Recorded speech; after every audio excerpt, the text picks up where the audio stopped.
Hello all and welcome back to the latest episode of The Good, the Bad and the Ugly at LFC podcast, brought to you by the LFC File and myself, Ben Green. This is basically an off-season version, so there's no sort of, it's not a weekly summary per se. So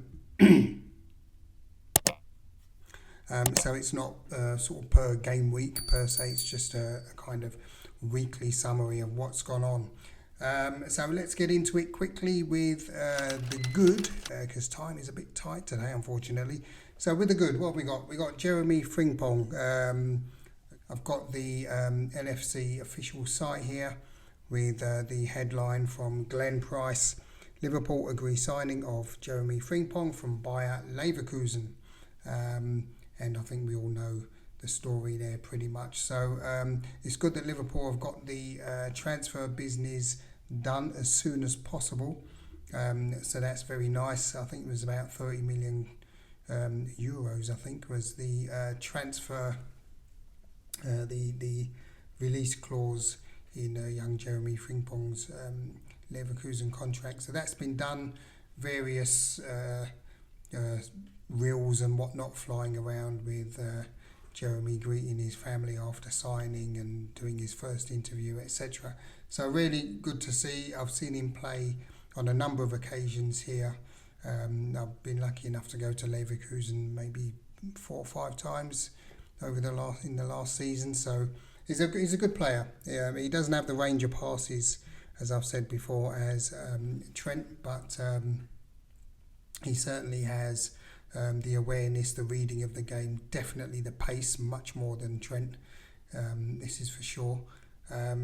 I think rumour has it he's the fastest player in the Bundesliga. I'm not sure how, I haven't checked anything, but that's what I've been told reliably by my mate Dave. No, not really.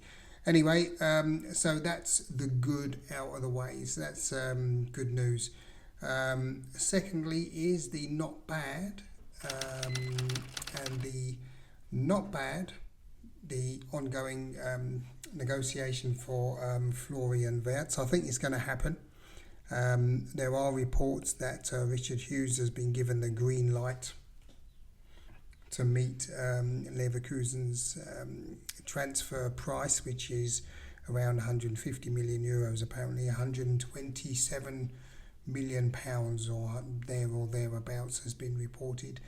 I've got an excerpt from the Bild here.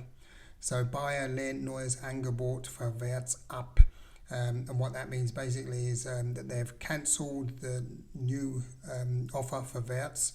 But then the article goes on to say that the discussions are ongoing and that they are hopeful of getting a deal done. And I hope they do, because the longer it goes on, the worse the situations become. So let's hope we can get that sorted out and get number 2 over the line. And I also understand that there's discussions going on with Bournemouth for, what's his name, Kerkez, isn't it, the young lad, the left back there. So that would be good if they could shore up the flanks, so to speak. That will be very welcome news. So let's see. You're not hearing much from the FSG out brigade at the moment, are we? Seeing as Liverpool are well intent on stumping up record fees for players. It seems some supporters, not just Liverpool supporters, but I think some football supporters don't seem to have much between the ears, to be honest. I can't think of many reasons why the club should be getting rid of FSG. Firstly, who's going to take over? And I mean, secondly, what have they really done that bad? Okay, they were involved in this Super League thing, but I think most of the top clubs were. At least they had the decency to retract it. They've had 1 or 2 ticket price discussions, and the last one I think is absolutely ridiculous. I think they put the prices up. Was it I don't know, 10% or something like this? It wasn't even 10%.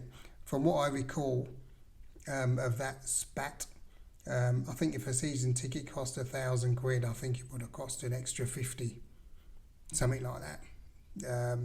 So, if you can afford £1,000, you can afford an extra 50 or 100, to be perfectly honest.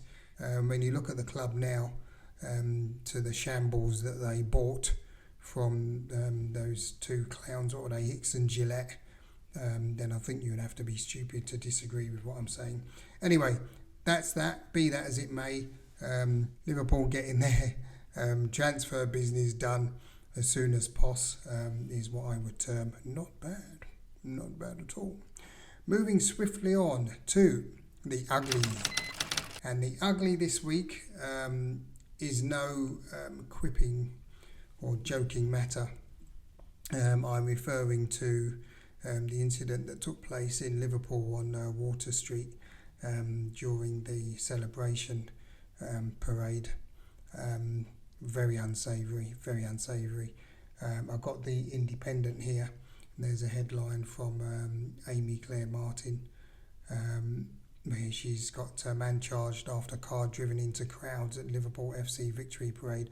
Paul Doyle, 53, will appear in court on Friday, charged with a string of offences, including dangerous driving and causing grievous bodily harm. And this is something, when the news came in, I absolutely could not believe that. I'm kind of speechless that someone could do such a thing. I don't know any more really about it than that. I don't know what his mental state is at the time or now. I can't really say much more, but from what I saw on the box, it didn't look good at all. On the positive side, it seems that there were no fatalities, and I hope it remains that way. But what this guy was thinking, I've got absolutely no idea. So my deepest condolences and regards go out to the families and everyone that was affected. My brother was there as well, actually. He didn't see it, but he just kind of said, yeah, we're there, we're safe, thankfully. So I don't know. It's just... the world is a mad place at the moment. I've been around long enough, and it's never been super duper duper great. There's always been something going on, but at the moment there seems to be a lot of weird shit flying around nationally and internationally. It just does not bode well.